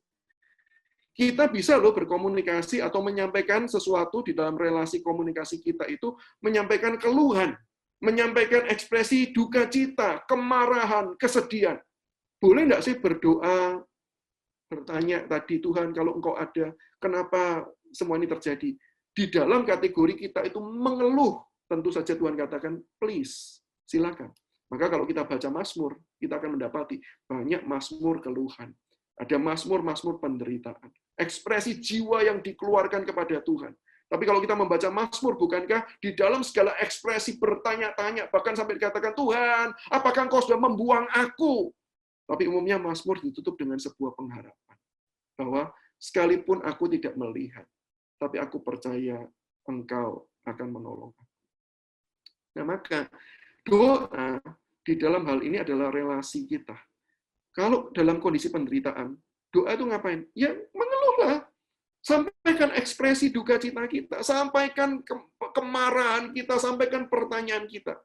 Tapi jangan lupa, tutup dengan kebenaran firman Tuhan. Tuhan yang pegang kendali, Tuhan akan memberi yang terbaik, dan taruhlah percaya kepada Dia. Nah, yang kedua, doa itu berbicara tentang penyerahan diri, penaklukan hidup kepada kehendak-Nya. Kita berdoa di dalam konteks penderitaan ini, sebagai cara kita adalah untuk bukan cuma menyampaikan keluh kesah kita, tetapi justru kita itu sebagai cara kita untuk mau menyandarkan diri dan hidup kita kepada Tuhan. Ketika kita mengalami penderitaan, setelah mengeluh, maka kita harus tutup dengan Tuhan, tapi aku percaya dan aku bersandar kepada Engkau. Karena doa itu mengajarkan penyerahan diri. Nah, ketika dalam kondisi kesulitan, salah satu hal selain kita mengeluh dan selain kita bersandar, satu poin lagi yang saya mau tekankan terkait dengan penyerahan diri. Boleh loh, dan saya mendorong setiap kita berdoa ketika dalam kondisi penderitaan, kesulitan. Mintalah kepada Tuhan untuk menjawab dan menghadirkan solusi bagi penderitaan dan kesulitan itu melalui diri kita. Karena doa kan bicara penyerahan diri. Maka ketika kita berserah diri, artinya Tuhan, aku tidak kuat, aku bersandar. Tapi sekaligus kita juga bisa berkata, Tuhan, aku mau Tuhan, kalau Engkau pakai, menjadi alat berkat-Mu bagi sesama. Dan itu yang saya ajak setiap kita di dalam konteks sekarang, di dalam kondisi pandemi yang seperti ini membuat kita berubah dalam segala sesuatu hal. Mari kita boleh dalam berdoa kita berserah kepada Tuhan pasti. Sebagian orang sudah mulai mengalami kolaps, sebagian orang sudah pekerjaannya sudah hilang, sebagian orang sudah bergumul, bukan cuma sekedar bergumul dengan sakit penyakit, tapi bergumul dengan tantangan-tantangan ke depan yang ada. Kita boleh berdoa menyerahkan diri kita, memohon penyertaan Tuhan, silakan. Tuhan memang mau kita datang berserah. Tapi mari kita juga berserah dan menyerahkan diri kita untuk mau Tuhan pakai. Jadi ketika doa yang imbang, serahkan dirimu untuk dijaga Tuhan, dan serahkan dirimu untuk dipakai Tuhan, menjadi alat kemuliaannya. Nah itu, jadi doa untuk apa? Doa untuk dua hal tersebut. Komunikasi, sampaikan keluhan, dan juga penyerahan diri. Jawaban yang ketiga, terkait dengan apa yang orang Kristen bisa kontribusikan dan lakukan, baik secara pribadi maupun secara komunitas. Ya. Saya tidak sebutkan doa lagi ya, karena doa kan sudah disebutkan di atas, tapi bukan berarti doa tidak penting. Bukan berarti doa juga klise. Enggak, saya tidak mengatakan doa itu klise. Salah. Doa bukan sesuatu hal yang klise. Tapi saya mau katakan beberapa prinsip umum untuk kita berkontribusi di tengah kondisi sulit. Yang pertama, saya mengajak setiap kita untuk berkontribusi, kita mulai dengan pengakuan dosa. Terkadang tanpa kita sadar, masalah itu timbul karena kita aktif berbuat salah atau secara pasif tidak berbuat benar. Saya ulangi ya. Sebuah masalah itu biasa timbul karena satu, kita aktif berbuat salah, atau dua, pasif bertindak benar. Sehingga ketika kita sadar, ketika kita mau berkontribusi, mari kita mengambil waktu merenung di hadapan Tuhan, bergumul, mengoreksi hidup kita. Kalau memang ada bagian yang kita itu salah, ada bagian di mana ada kegagalan kita, mari kita mohon ampun terlebih dahulu kepada Tuhan. Ataupun kalau itu kita tahu adalah dosa yang dilakukan oleh orang lain, dosa yang dilakukan oleh sesama kita, mari kita memohon Tuhan mengampuni mereka, dan Tuhan menolong mereka. Karena bagi saya, relasi dengan Tuhan ini yang utama di dalam kaitannya bagaimana kita mau berkontribusi. Karena Tuhan yang akan bekerja di dalam dan melalui kita. Lalu yang kedua adalah dengan cara melakukan tindakan respons. Yang dimaksudkan adalah berarti dalam kondisi ini, kondisi buruknya sudah terjadi, atau penderitaannya sudah ada. Maka kita perlu melakukan upaya perbaikan. Contoh, yang pertama, dalam peristiwa sekarang, COVID-19, kondisi buruk, maka kita bisa melakukan tindakan kasih yang nyata dengan mengambil peranan kita. Entah menjadi donatur, menyumbang, barang, uang, atau menjadi sukarelawan yang bekerja, mengantar sesuatu, gitu ya. Tentu saja dalam hal ini saya harus ingatkan prosedur yang resmi dan diakui harus tetap dijaga, social distancing dan lain sebagainya. Bahkan saya juga percaya orang-orang yang menjadi dokter, tenaga medis maupun tenaga tim pendukung medis itu juga bertugas berada di garda depan. Nah, untuk hal seperti ini adalah tindakan respon yang memang harus kita lakukan. Sehingga kalau ada sesuatu hal penderitaan, mari kita melakukan peranan yang memang kita bisa kerjakan di dalam segala keterbatasan yang kita miliki. Namun saya ingin memberikan contoh yang kedua. Kondisi buruk dan penderitaan itu kan tidak hanya muncul sebagai bencana saja. Tetapi setiap hari itu ada kondisi buruk sih. Dunia ini kan tadi saya katakan dunia yang sudah jatuh dan rusak dalam dosa. Maka saya percaya kita juga harus berkontribusi di dalam hal-hal semacam ini. Contoh, saya melayani dalam dunia pendidikan. Saya dosen di UK Petra. Nah, saya menyadari ada banyak krisis di dalamnya. Dalam dunia pendidikan maksud saya. Contohnya apa? Yaitu untuk membicarakan soal integrasi iman dan ilmu, itu menjadi suatu hal yang sulit. Ada begitu banyak ilmu yang ketika kita mencoba untuk mengeksplor, menggali sampai kepada filsafat yang mendasarinya, maka seringkali kita bisa mendapati ada filsafat-filsafat sekuler yang kemudian menjadi fondasi. Memang kalau secara hitung-hitungan atau secara praktis tidak terlalu menampak. Tetapi ada prinsip-prinsip tertentu yang diajarkan, itu sangat bertentangan dengan nilai-nilai kebenaran Tuhan. Maka di dalam konteks seperti ini, saya sadar ini kejatuhan, ini penderitaan, ini merupakan sebuah kejahatan.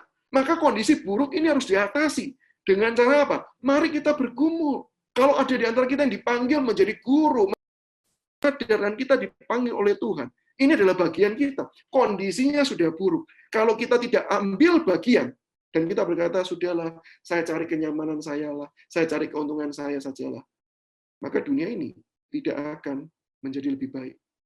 Pekerjaan Tuhan akan terbengkalai. Walaupun Tuhan bisa pakai yang lain. Tapi mari kita bekerja, menyiapkan diri kita, melihat, peka melihat kerusakan-kerusakan. Maka itu dorongan saya adalah malah kita belajar firman Tuhan baik-baik. Semakin kita belajar, hati dan pikiran kita itu semakin peka terhadap kebenaran. Sehingga begitu kita masuk di dalam satu kondisi, kita bisa tahu titik rawannya di mana, kejatuhannya di mana. Dan setiap kali kita melihat titik kejatuhan dan kerawanan, sadarlah di situ kita dipanggil Tuhan untuk berkontribusi, melakukan sesuatu. Dan yang ketiga, mari kita melakukan tindakan konstruktif. Kalau tadi sudah ada peristiwa buruk, kita mau mengantisipasi. Kalau yang sekarang ini adalah yang buruk itu belum atau tidak terjadi, tapi kita mau mengembangkan dunia ini. Karena dunia ini kalau kita tidak kembangkan bagi kemuliaan Allah, jangan lupa, Petrus mengingatkan setan itu berjalan keliling, mencari celah untuk menjatuhkan. Dalam salah satu pengertiannya adalah setan mencari cara untuk kemudian menggiring dunia ini kepada jalan yang dia inginkan. Maka kalau kita tidak membentuk sebuah budaya, tidak mengembangkan dunia ini di dalam kebenaran, maka dunia ini akan dibawa dalam kesalahan. Maka di dalam hal ini saya mengajak kita bertindak konstruktif, membangun budaya baru, budaya memuliakan nama Tuhan. Langsung saya kasih contoh. Contohnya saya pakai contoh yang bagi anak muda ya, khususnya yang belum berpasangan ataupun yang sudah berpasangan. Contoh nih kalau kita lagi pacaran ya, jawab dalam hati masing-masing atau mau di chat juga boleh walaupun saya nggak bisa baca karena masih layar presentasi muncul. Tanya ya, yang lagi pacaran nih ya, kalau lagi pacaran, dengerin lagu apa? Pasti lagu cinta dong ya. Saya mau tanya, lagu cinta apa sih yang didengar? Masa pakai lagu doksologi? Puji Allah Bapa Putra. Wah, ada pacaran yang pakai lagu itu ya. Saya yakin tuh mungkin dia adalah orang yang masuk di sekolah teologi, tapi nyentrik juga. Pacaran, yuk kita pacaran. Wah, setel di mobil ya. Yuk yang kita setel lagu kesayangan kita. Lagu apa? Puji Allah Bapa Putra. Atau mungkin ada yang kemudian setel, oh ini lagu pacaran saya. Lagunya apa? 1000 rebah di sisimu, berlaksa di sisi kanan. Kan nggak mungkin kan ya? Betul kan ya? Nah sekarang saya mau tanya, lagu pacaran kita itu lagu apa sih? Bukankah kalau kita mau survei ya, lagu-lagu pacaran sekarang ya, kebanyakan lagu yang nggak membangun. Lagu cinta romantis yang justru mengajarkan sensualitas yang nggak tepat. Saya tidak mau memberikan contoh karena nanti dianggap sebuah tindakan yang tidak etis karena ini akan ditayangkan secara umum juga. Tapi coba kita evaluasi lah, lagu-lagu cinta apa sih yang bagus? Yang dimana kita itu bisa mengekspresikan cinta kita kepada sesama. Penting loh juga lagu seperti ini. Ada orang yang dipanggil untuk menciptakan lagu untuk praise and worship, pelayanan di gereja. Saya katakan bagus. Tapi jangan lupa juga perlu lagu-lagu di mana kita bisa mengekspresikan cinta kita, rasa sayang kita, relasi kita dengan sesama anggota keluarga, dengan orang lain, dengan pacar kita, dengan pasangan kita. Tetapi yang bernuansakan kebenaran Tuhan. Saya yakin memang kalau tidak perlu sebut Tuhan, ya tidak perlu sebut Tuhan.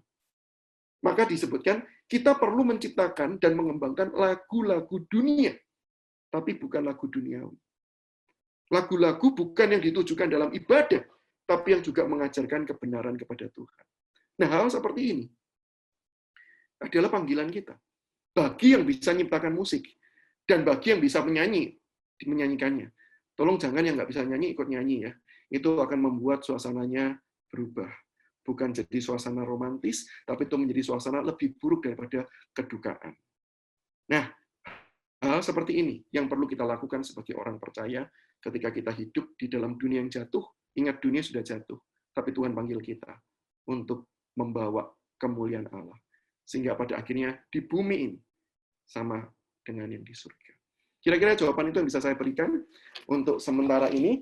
Kalau nanti mungkin ada jawaban-jawaban yang pertanyaan-pertanyaan yang lain yang mungkin bisa ditampung, nah nanti mungkin juga bisa dikirimkan ke Instagramnya Apologetika Indonesia. Jadi sekali lagi ya, yang belum follow Apologetika Indonesia Instagram, silakan follow Instagram API @Apologetika Indonesia. Karena kalau tidak follow, COVID akan datang ke rumah Anda. Ya, nggak, yang itu bergurau ya. Yang terakhir saya minta izin boleh ya, Bu Tian ya, saya promo satu acara. Boleh? Oke. Nah, teman-teman, kalau teman-teman selama ini tahu, saya kenal juga Bu Tian, dan mungkin tadi ada beberapa yang ketika saya masuk di awal kata, Pak, salam dari peserta Akademi API, gitu ya. Nah, Akademi API merupakan sebuah bentuk pelatihan apologetika, menolong rekan-rekan untuk bisa menjadi seorang yang melayani dalam dunia apologetika secara awam di dalam konteks masing-masing. Mungkin sebagai guru sekolah minggu, mungkin sebagai pengajar di sekolah, mungkin bahkan sebagai rohaniwan. Nah, Akademi Apologetika Indonesia tetap akan berjalan. Jadi bukan dibatalkan, walaupun dalam peristiwa COVID ini, tetapi dilakukan secara jarak jauh. Tele Akademi Apologetika Indonesia.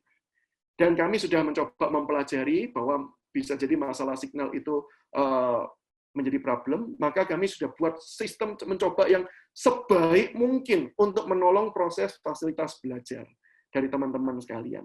Jadi, tempatnya di mana? Tempatnya di rumah saja.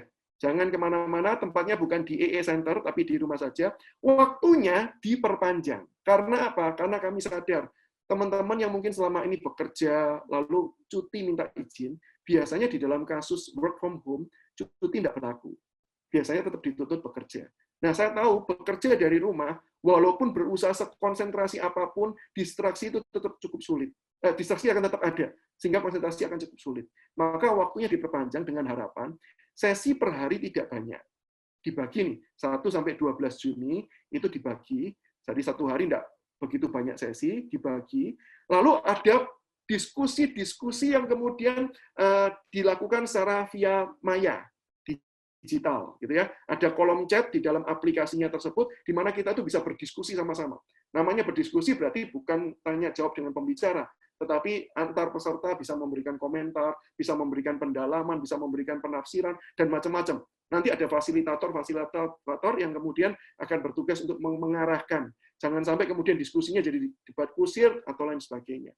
Tetapi kami juga memberikan nilai plus karena tidak berjumpa langsung, maka biasanya yang Q&A, tanya jawab secara langsung itu cuman ada 1 kali dalam waktu 2-3 jam biasanya. Kalau kalau Akademi Apologetiknya di EE, tapi kali ini akan ada 2 kali 3 jam. Dengan siapa? Dengan kami bertiga. Jadi saya, Pak Yakub, Pak Bejo, akan sama-sama online. Lalu kemudian menerima pertanyaan, dan kemudian melakukan tanya jawab. Dan tugas-tugas tetap akan diberikan, panduan akan diberikan, jawaban juga nanti akan diberikan kalau waktunya sudah selesai. Jadi paket komplit deh. Dari apa yang didapatkan di Akademi API, tidak ada satupun yang berkurang. Oke, jadi dipastikan benefitnya tetap ada. Nah, berita paling menggembirakan, orang paling suka diskon. Nah, karena tidak perlu sewa tempat, tidak perlu ini dan itu, maka tentu biayanya juga jauh berkurang dibandingkan kalau kita harus sewa tempat dan lain sebagainya. Maka biayanya untuk early bird sampai akhir bulan ini 1,25 juta untuk per individu dan 1 juta per 4 orang. Nanti reguler sampai 18 Mei harganya 1,5 juta. Kok mahal Pak? Ada diskon atau tidak? Gitu ya. Jawaban saya begini, jawaban panitia, saya mewakili panitia. Jawabannya begini. Rekan-rekan, Akademi API ini diadakan memang tujuannya bukan cuma untuk pembelajaran individu, tapi tujuannya adalah untuk menolong orang-orang yang kemudian bisa melayani di dalam konteksnya masing-masing. Sehingga memang harapan kami, kenapa pada waktu pendaftaran ada form tiba-tiba ngeblank. Form di mana pimpinannya itu mesti memberikan rekomendasi, form rekomendasi. Nah, perlu ada rekomendasi, karena kami berharap orang-orang yang datang, orang-orang yang dilatih adalah orang-orang yang bisa berkontribusi di lokasi masing-masing untuk jadi berkat. Bukan sekedar konsumsi umum, di mana saya belajar demi kepentingan saya sendiri. Maka itu memang harapannya diutus oleh lembaga. Tetapi kalau memang ada kesulitan dan lain sebagainya, rekan-rekan dalam berminat, tapi memang dalam kondisi yang sulit, dan lembaganya juga bukan lembaga yang kaya raya sehingga bisa memberikan keuangan dengan lancar, gitu ya.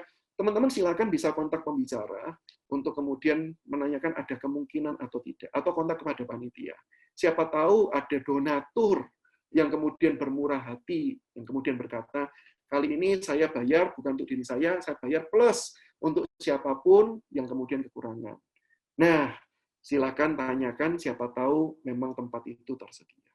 Nah, kuotanya tetap 60 orang, jadi bagi teman-teman yang berminat untuk ikut, mumpung ini belajar dari rumah, Tele Akademi API, silakan segera mendaftar sebelum waktunya habis, tempatnya habis. Oke, sekian dari saya. Terima kasih. Saya kembalikan pada Bu Tian. Terima kasih Pak Samuel atas materinya malam hari ini. Saya percaya teman-teman Sama-sama. pasti di sini lagi penuh banget. Saya percaya dalam proses pembelajaran itu harus ada pengendapan dulu. Jadi teman-teman tadi udah take notes. Tadi saya ulangi lagi pesan dari Pak Samuel, kalau teman-teman punya pertanyaan, teman-teman bisa catat pertanyaannya, lalu teman-teman bisa ke Instagramnya Apologetika Indonesia kalau benar-benar pengen tahu jawabannya banget, atau teman-teman juga bisa ke aplikasi Yesiis, di tengah ada tombol chat, dan itu nanti teman-teman akan ngobrol dengan kami semua. Oke, malam ini saya percaya luar biasa banget, teman-teman pasti mendapatkan sesuatu, bukan hanya untuk teman-teman sendiri, tapi saya percaya juga teman-teman akan dipersiapkan oleh Tuhan untuk menolong seseorang di luar sana, di kehidupan teman-teman masing-masing, keluarga, sahabat, teman yang membutuhkan jawaban atas pertanyaan ini. Jadi malam ini coba teman-teman renungi bahwa dalam doa apa yang bisa teman-teman lakukan untuk seseorang di luar sana. Nah, tadi saya sudah tulis di chat, akan ada challenge buat teman-teman. Jadi kalau webinarnya Yesis pasti ada challenge.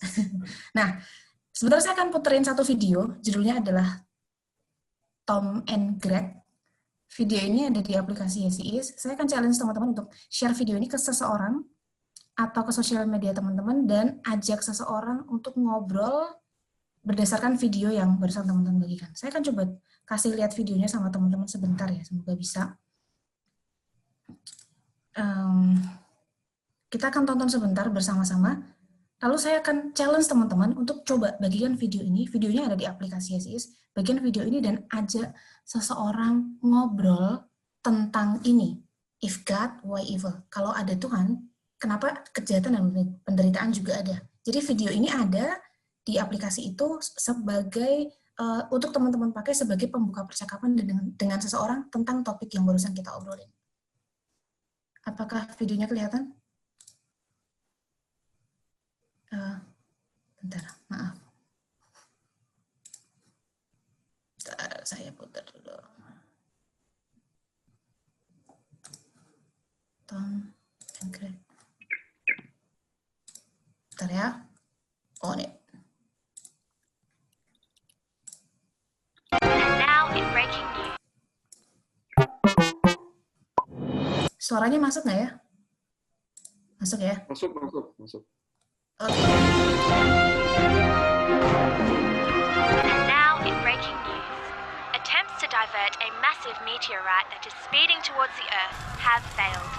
Scientists confirm that the world as we know it will end in 3 days. Dramatic scenes as riots break out in Hey, Greg. towns and Ah, cities hey, across Tom. the globe. Have you ever thought about God? What? God. Have you ever thought about him? What do you mean, God? You know, God, like the invisible being that created the world. Oh, yeah. I know God. Sits on a big throne in the sky and throws thunderbolts at bad people, right? Never really gave him much thought. Well, maybe you should. Why? Just thought now might be a good time, you know. No time like the present. Well, I just reckon, if God is all-powerful and whatnot, then why is there all this pain and suffering in the world? I mean, if God is love, why can't he just come down and make everyone just love each other? Well, yeah, but he'd have to scare the willies out of us so that we're all so scared of him we stop being bad. That's not very loving. Or he'd have to turn us all into some kind of robots who are programmed to just be good. Quite like robots. Yeah, but where's the fun in being forced to do something? Like, how would you like it if your girlfriend was just programmed to be in love with you all the time? That'd actually be quite nice. Surely a world full of lovely robots would be a way better option than the risk of all this mayhem and chaos. And just so God can have some legit friends? It seems like he was willing to take the risk. You know, if you love something, let it go.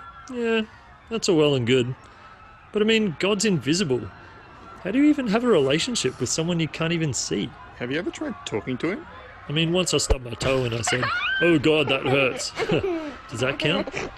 I mean, it just feels weird talking to an invisible person. Do you think I'm weird? You think I'm weird?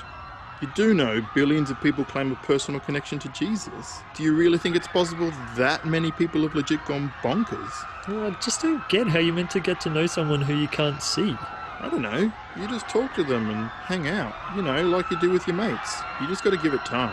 That's just great. Because we've got all the time in the world.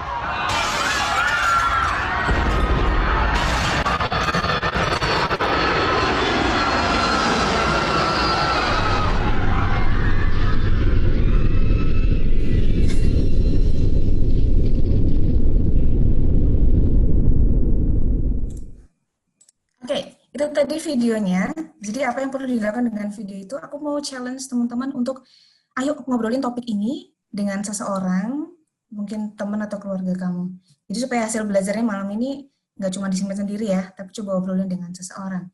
Judul videonya tadi adalah Greg and Tom atau Tom and Greg.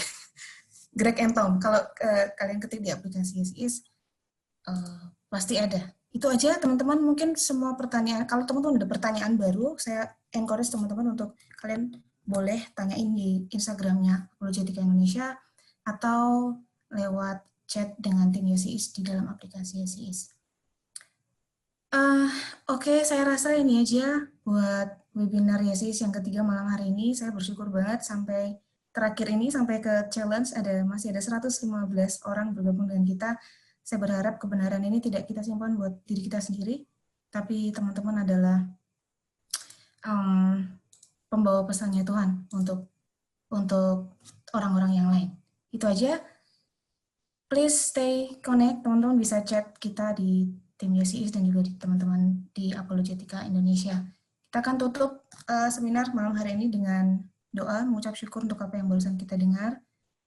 Oh ya, kalau teman tadi sempat nulis notes atau sempat nulis highlight, boleh di-upload di Instagram Story, mention ke YesIS, mention ke Apologetika Indonesia juga.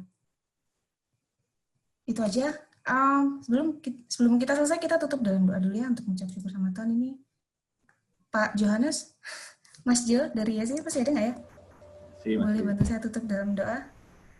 Masih. Sekali lagi terima kasih untuk Pak Samuel sudah mengajar kita malam hari ini. Terima kasih banyak Pak.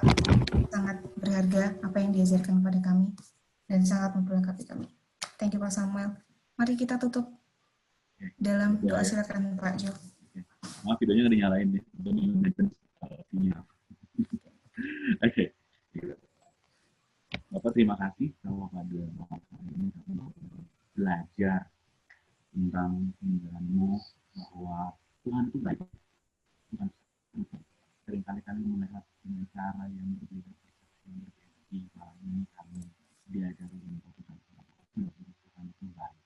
Dan biarlah apa yang kami dengar pada malam hari ini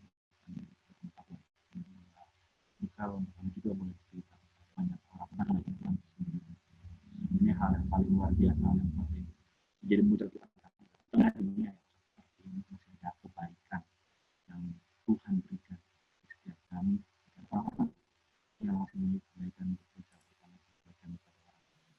Saya bersyukur untuk teman-teman yang boleh bersama-sama dengan kami selama belajar memberikan benar bisa memberikan kepada kami kami tentang bahwa Tuhan itu adalah Tuhan yang juga berdoa Tuhan untuk setiap partisipan yang bertahan hari ini belajar untuk memperoleh berkat atas mereka, menjadikan mereka lebih berkat orang lain. Nah, pandemi ini adalah bagaimana bisa berkat kepada orang. Terima kasih Anda. Amin. Oke, last thing terakhir kita mau foto bareng. Sekali lagi saya remind, tadi masih ada yang nanya, video Tom and Greg ada di mana? Ada di dalam aplikasi YesIS. Oke, kita foto dulu ya. Meskipun webinar, meskipun online, harus tetap foto. Kak Christina bakal bantu kita untuk screenshot. Foto zaman sekarang, screenshot. Pak Jo atau Christina bisa bantu? Saya hitung ya. Jadi, ini waktunya kamera teman-teman dibuka. Ketahuan yang lagi di dapur di mana. Yang lagi di kamar mandi keluar dulu mungkin dari kamar mandi boleh. Sudah? Ya, ada 5 halaman ya, berarti 5 kali senyumnya ya. 5 kali senyum. Oh, 5 kali senyum. Oh, oke. 5 kali senyum. Baik, senyum yang pertama. Sama ini udah pasang alis, inilah saatnya. Oke, 1. Sekarang yang kedua. Ini yang kedua. Senyum yang kedua. Senyum yang ketiga. Senyum yang keempat. Terakhir, senyum terakhir. Udah, 4 aja ternyata. Tinggal 4. Udah selesai. Sudah Kembalikan Kak ke Tina? kalian. Sudah. Oke. Terima kasih teman-teman. Terima kasih Pak Samuel sekali lagi sudah join di webinar YSIS. Semoga kita bisa mengadakan webinar selanjutnya. Itu aja. Selamat malam. Selamat belajar. Thank you Pak Samuel. Boleh nyalain mic-nya teman-teman. Oke, thank you ke Pak Samuel. Pak.